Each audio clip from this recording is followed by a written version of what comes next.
Olá! Para você que ainda não me conhece, meu nome é Andreia, eu sou zootecnista e atuo há 22 anos na área de assuntos regulatórios e qualidade em indústria de pet food. E hoje eu vou mostrar para você, médico veterinário ou zootecnista recém-formado, ou que queira mudar de área, uma oportunidade que vai te diferenciar dos demais candidatos e te destacar no mercado. Trata-se da área de assuntos regulatórios, que não é ensinado na faculdade e é exigido pelas empresas. E por que esse direcionamento para médico veterinário e para zootecnista? Porque além de atuar na área de assuntos regulatórios, vocês também podem trabalhar como responsáveis técnicos, assinar como responsáveis técnicos. Dê uma olhada nessa apresentação que eu fiz, explicando um pouquinho a respeito das atividades e depois a gente volta a conversar. Área de assuntos regulatórios de empresas fiscalizadas pelo Ministério da Agricultura e não pela Anvisa. Quais seriam essas empresas, então? Nós temos as empresas que atuam na área animal, que são as empresas de ração para animais de produção, pet food, petiscos, medicamentos para animais, suplementos, aditivos como os palatabilizantes, por exemplo. E na área de alimentação humana, nós temos os produtos de origem animal e vegetal. Eu vou focar mais nos de origem animal, que é onde eu atuei por mais tempo. Então, tem os frigoríficos em geral, bovinos, aves, suínos, laticínios, produtores de mel, os industrializados de origem animal, enfim, uma infinidade de empresas. E os de subprodutos de origem animal, como as graxarias, as triparias, que são aquelas que fazem os envoltórios para embutidos, como linguiça, mortadela, entre outros. E quem pode atuar nessa área? Todo profissional que tem interesse. Não há uma exigência de formação específica para atuar nessa área de assuntos regulatórios.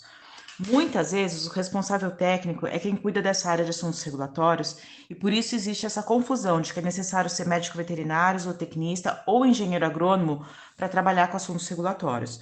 Mas não, isso não é verdade. O que é necessário é responsabilidade, comprometimento, organização e muita paciência, tá?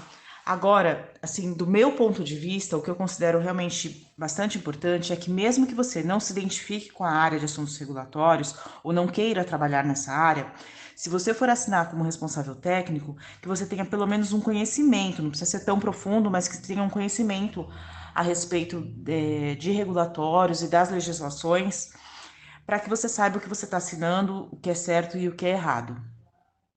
Embora muitos olhem torto quando o assunto é regulatório, ele é muito importante para diversas áreas. Aqui eu estou citando apenas algumas áreas que nós vamos trabalhar em conjunto, mas tem diversas outras.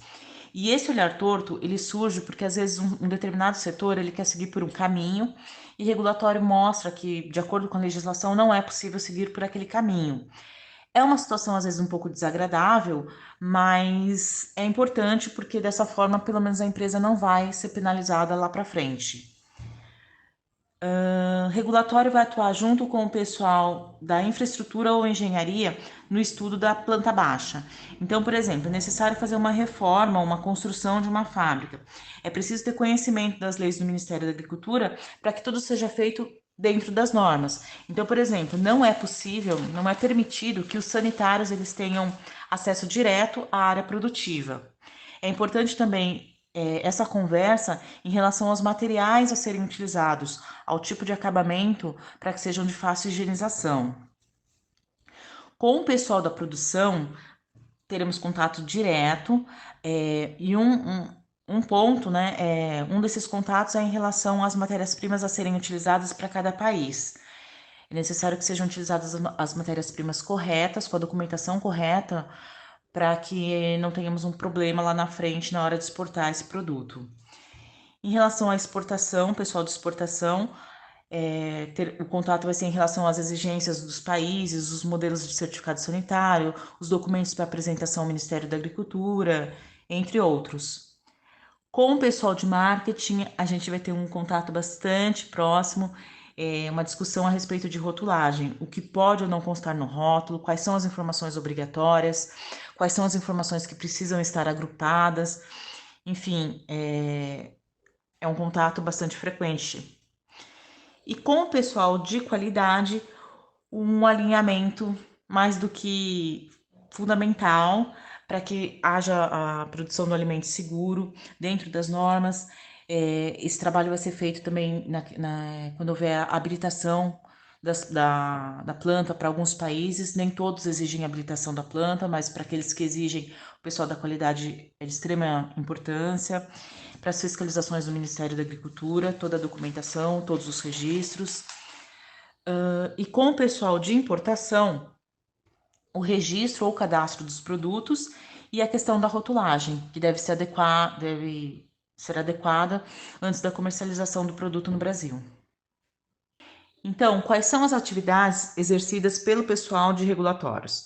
Registro de estabelecimento, registro ou cadastro de produto, rotulagem, exportação, legislação, entre outras. Estes são alguns exemplos, não significa que quem vai trabalhar com um regulatório precisa ter conhecimento e vai exercer todas essas atividades, assim como não se restringe apenas a essas atividades, tem várias outras que também fazem parte do dia a dia de regulatório. São atividades que lidam muito com papéis, com a parte burocrática. Então, tem muita leitura, interpretação e aplicação de legislação, uso do sistema do Ministério da Agricultura. Então, quando se pensa em zootecnista, por exemplo, não é um trabalho de campo, tá? Então, é importante a pessoa ver se ela tem esse perfil, porque se ela não tiver, se não for uma pessoa que goste dessas atividades ou que tenha paciência para ficar um determinado período no escritório, não dá. Vou falar agora um pouquinho a respeito de cada uma dessas atividades que eu mencionei, para que vocês tenham uma noção do que é cada uma delas. Registro de estabelecimento. Então, é a organização dos documentos que você precisa apresentar para o Ministério da Agricultura para a obtenção do registro de estabelecimento, tanto na área humana como animal. As legislações, elas são diferentes, embora a documentação seja muito parecida. E como eu falei anteriormente, não é só uma questão de organização dos documentos, mas a participação também na análise da planta baixa, o que pode ou não ser feito de acordo com a legislação, e também é muito importante a questão dos fluxos, o fluxo de processo, o fluxo de produto, o fluxo de pessoas, para que isso não seja um problema quando a fábrica estiver pronta. E embora o registro de estabelecimentos seja realizado uma única vez, outras atividades surgem a partir dele. Então, a renovação de registro, a atualização desse registro, caso seja necessário a inclusão de uma nova categoria, a empresa faz um determinado tipo de produto e vai iniciar a atividade com outro produto, então isso tem que ser feita uma atualização. No caso de reforma, a apresentação dos documentos e da nova planta, a terceirização da produção, então é algo que está sempre em movimento. Registro, cadastro de produtos. Alguns produtos eles necessitam de registros, outros de cadastro e temos também os isentos de registro. Então, para os produtos registrados e cadastrados, nós montamos um dossiê para inclusão no sistema do Ministério da Agricultura. Isso tanto para os produtos nacionais como os importados. Para os produtos isentos, nós organizamos essa documentação, mas ela fica armazenada na fábrica para uma possível fiscalização. E para os produtos a serem exportados, alguns países exigem o registro antes do início das exportações. Então, são elaborados dossiês para a realização desses registros no país de exportação. Rotulagem. Algumas informações são obrigatórias de acordo com o Ministério da Agricultura, assim como alguns termos eles não são permitidos. Por exemplo, na alimentação animal, se você tem um ingrediente de origem animal, é obrigatório que no seu rótulo conste a frase uso proibido na alimentação de ruminantes. Isso é apenas um exemplo. Existem vários detalhes em relação a claims, se você dá o destaque a um determinado ingrediente ou nutriente, como que deve ser o seu rótulo, enfim, tem várias particularidades, tá? É por isso que a participação de regulatório na elaboração, na revisão dos rótulos e no lançamento de novos produtos é fundamental. No caso dos importados, eles devem atender às normas do Brasil. Então, antes de você colocar o produto no mercado, o produto importado no mercado, é importante que haja essa adequação da rotulagem. E no caso dos produtos a serem exportados, eles precisam atender às normas do país destino. A questão de rotulagem Ela é bem complexa, ela tem bastante coisa a ser falada, a ser discutida. Então, caso haja interesse, eu peço que vocês se manifestem através do LinkedIn, porque aí eu preparo um curso online, da mesma forma que eu fiz o curso de exportação, eu preparo um curso online falando a respeito de rotulagem. Aí, no caso, seria a rotulagem nacional e a rotulagem do produto importado, tá? Porque do produto importado, embora ele tenha que atender a rotulagem nacional, você pode receber ele de forma simples e fazer a rotulagem aqui no Brasil, tá? Ou então você já pode vir com rótulo de fora pronto. Então, se vocês quiserem, eu faço um curso online explicando certinho o processo. Exportação.